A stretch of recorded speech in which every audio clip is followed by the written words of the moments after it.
گزارش کروں گا کہ تشریف لائے اور اپنے خیالات کا اظہار فرمائیں۔ اعوذ باللہ من الشیطان الرجیم، بسم اللہ الرحمن الرحیم۔ اربوں کھربوں کروڑوں لاکھوں ہزاروں بار درود و سلام محمد مصطفیٰ صلی اللہ علیہ وسلم خاتم النبی کی ذات مبارک پر۔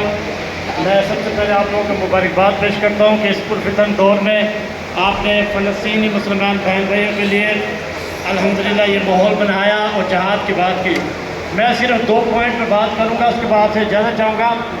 سب سے پہلے میرا پوائنٹ یہ ہے، آپ لوگوں نے سوشل میڈیا پہ یہ آواز اٹھانی ہے کہ پوری دنیا کی عالمی عدالت نے باقاعدہ وارنٹ جاری کی ہے، اسرائیل ایک ناجائز ریاست ہے اور یہ انسانیت کا، بچوں کا، عورتوں کا قتل عام کر رہا ہے۔ اسرائیل کے وزیر اعظم اور آرمی چیف کو گرفتار کیا جائے۔ جب عالمی عدالت نے یہ فیصلہ دیا تو اس کے بعد دیکھیں کہ انہوں نے ظلم و ستم بڑھا دیے۔ آپ سوشل میڈیا پہ کم از کم عالمی عدالت کے اس فیصلے کو امپلیمنٹ کرانے کے لیے آواز اٹھائیں۔ اور دوسرا میری گزارش ہے، عالمی چیف صاحب آپ حافظ قرآن ہیں، اللہ تعالیٰ نے آپ کو بہت اچھا موقع دیا ہے۔ قرآن اور حدیث کی روح سے تمام امت مسلمہ پر جہاد فرض ہو چکا ہے۔ میری آپ سے گزارش ہے، آپ OIC میں فوری طور پہ ایک اجلاس بلائیں۔ چلو اور کچھ نہیں، کم از کم یہ اس جنگ کو رکوائیں اور وہاں پہ جو لوگ بیچارے علاج کے لیے متاثرین ہیں ان کو ادویات وغیرہ پہنچائیں۔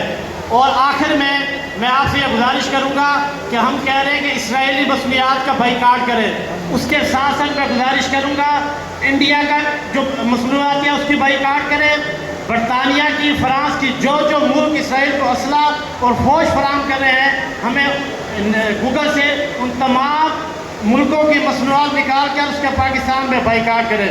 آخر میں 3 نعرے لگوا کے آپ سے اجازت چاہوں گا اور انشاءاللہ امید ہے اللہ تعالیٰ ہم سب پہ رحمت کرے گا اور اللہ اگر ہمیں جہاد کا موقع دے، جذبہ دے تو ہم کریں گے۔ میرے نعروں کا جواب دے رہے ہیں، نعرے تکبیر، نعرے تکبیر، تاجدار ختم نبوت، ہر صحابی نبی، الجہاد الجہاد لبیک لبیک، الجہاد الجہاد، الجہاد الجہاد۔